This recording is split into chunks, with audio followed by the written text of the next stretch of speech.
रहमान अस्सलाम वालेकुम नाज़रीन। अजकल पाकिस्तान दे विच बिजली का क्राइसिस इंतहाई ज़्यादा वधिया होया और बिजली दी कीमतां भी आसमान नूं छू रहीआं ने। कोई भी सियासी जमात इस दी जिम्मेदारी लैण नूं तैयार नहीं।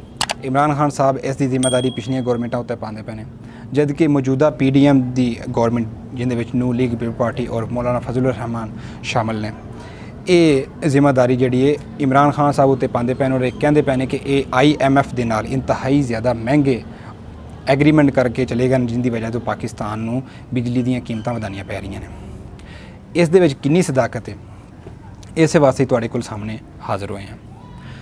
पाकिस्तान दे विच इस टाइम दो वड्डे डैम ने, एक मंगला डैम और दूजा तरबिला डैम। दोनों डैम ही फौजी हुकूमतां दे विच बने ने। 1990 की दहाई दे विच नून लीग और पीपल पार्टी इन्हां दोनों की गौरमेंट रही और दोवें एक दूजे के खिलाफ साजिशां करके एक दूजे की गौरमेंट नूं डेगदे रहने। इस दौरान इन्हां ने कोई फोकस नहीं किया कि आवाम जिस तरह वध रही है, पाकिस्तान की आबादी जिस तरह वध रही है, उस तरह प्लैनिंग करके बिजली के सस्ते मनसूबे लगाए जान। 2008 दे विच जदों एक क्राइसिस बहुत ज़्यादा वध गया, उस टाइम फिर ये पीपल पार्टी नूं एक ख्याल आया कि असीं रेंटल पावर मनसूबे जिहड़े ने वो लगा लीए ताकि जल्दी तो जल्दी मनसूबे लगन और आवाम नूं जल्दी रिलीफ मिल जाए। लेकिन इन्हां दे 5 साल दे विच आवाम नूं रिलीफ कोई नहीं पहुंचा। उस तो बाद 2013 दे विच नून लीग दी जो गौरमेंट आई, इन्हां ने चीन दे नाल CPEC जिहड़ा एग्रीमेंट है वो साइन होया ते उन्हां दे कोलों जो $46 अरब दे उन्होंने इन्वेस्टमेंट पाकिस्तान दे विच करना चाहिए तो पाकिस्तान दे विच उन्होंने थर्मल पावर जो प्रोजेक्ट ने जिहड़े वो साइन कर लिया। हुण सब नूं पता है कि थर्मल पावर प्रोजेक्ट जिहड़े हुंदे ने वो इंतहाई ज़्यादा महंगे ने और उस दे नाल बनने वाली बत्ती है जिहड़ी वो भी इंतहाई ज़्यादा महंगी होंदी है। उहदे नाल आवाम नूं तुसीं रिलीफ नहीं दे सकदे, बल्कि तुहानूं कौमी खजाने दे विचों पैसे देने पैंदे ने, सबसिडी देनी पैंदी है। उहदी एक मिसाल साहिवाल दे विच जिहड़ा कोयले तो बनने वाला जिहड़ा पावर प्लांट है वो है। इस दे उत्ते जदों ये बनन लगा सी, इहदी जी फिजिबिलिटी मंजूर हुई तो इस दे उत्ते माहौलियात दी तमाम तंजीमां जिहड़ियां ने उन्होंने शदीद रद्द-ए-अमल का इजहार किया। उन्होंने आख्या कि इहदे नाल ज़रई ज़मीन जिहड़ी वो खराब होएगी और साहिवाल जिंदा कि बहुत अच्छा एक इन्वायरमेंट सी, माहौल सी, उहदे ते असर पैगा और इहदे नाल जिहड़ी आबी हया दूजे जिहड़े इहदे नाल जिहड़े दूसरे चरिंद परिंद ने उन्हां दी जिहड़ी है वो भी मादूम होने का खदशा है। लेकिन इस तमाम चीज़ों नूं पासे पुस्त डाल के इस मनसूबे नूं कंटिन्यू किया गया। हुण इस दा जिहड़ा कोयला सी, इस नूं डिज़ाइन इस तरह किया गया कि इहदे ते इंपोर्टेड कोयला जिहड़ा है वो मंगवाना पैंदा पिया। पाकिस्तान दे विच निकलण वाला जिहड़ा थर दे विचों निकल रहा कोयला उहनूं बरोए कार नहीं लैके आंदा गया। हुण तुसीं हैरान होवोगे कि इहदे वास्ते जिहड़ा कोयला है वो पाकिस्तान कित्थों इंपोर्ट कर रहा है।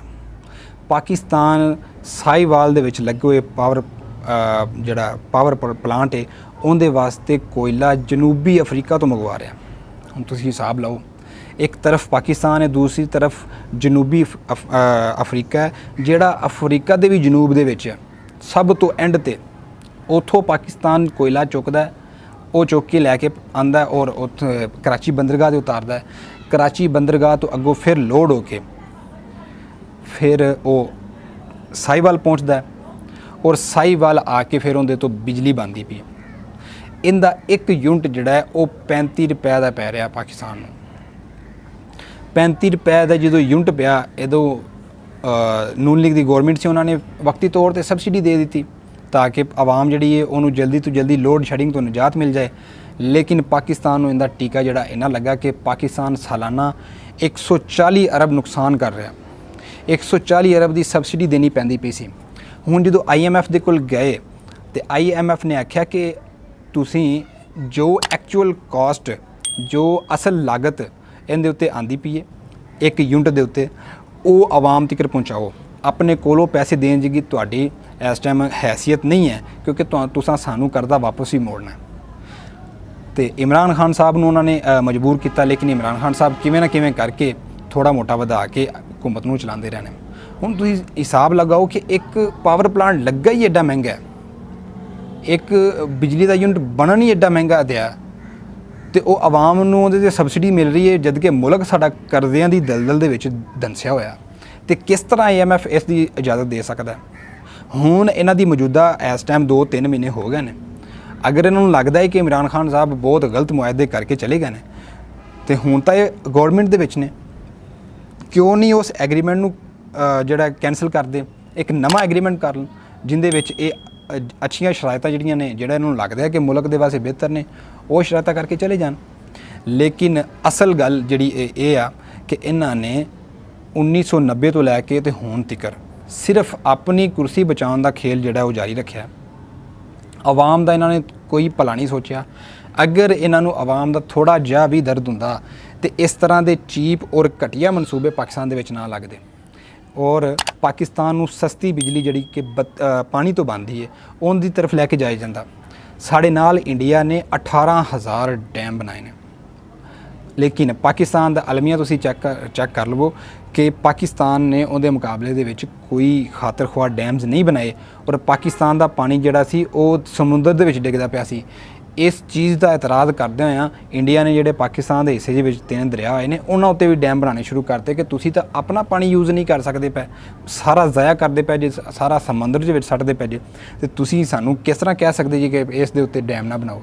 ਯਾਨੀ ਕਿ ਪਾਕਿਸਤਾਨ ਨੂੰ ਪਿਛਲੇ ਕਮ ਅਜ਼ ਕਮ 40 ਸਾਲ ਤੋਂ ਕੋਈ ਵੱਡਾ ਡੈਮ ਨਹੀਂ ਬਣਿਆ ਸੀ ਔਰ ਪਿਛਲੇ ਗੌਰਮੈਂਟ ਜਿਹੜੀ ਇਮਰਾਨ ਖਾਨ ਸਾਹਿਬ ਦੀ ਖੁੱਸ ਗਈ ਉਹਨਾਂ ਕੋਲੋਂ, ਉਸ ਦੇ ਵਿੱਚ ਉਹ ਬਾਸ਼ਾ ਡੈਮ ਦੀ ਬਕਾਇਦਾ ਕੰਮ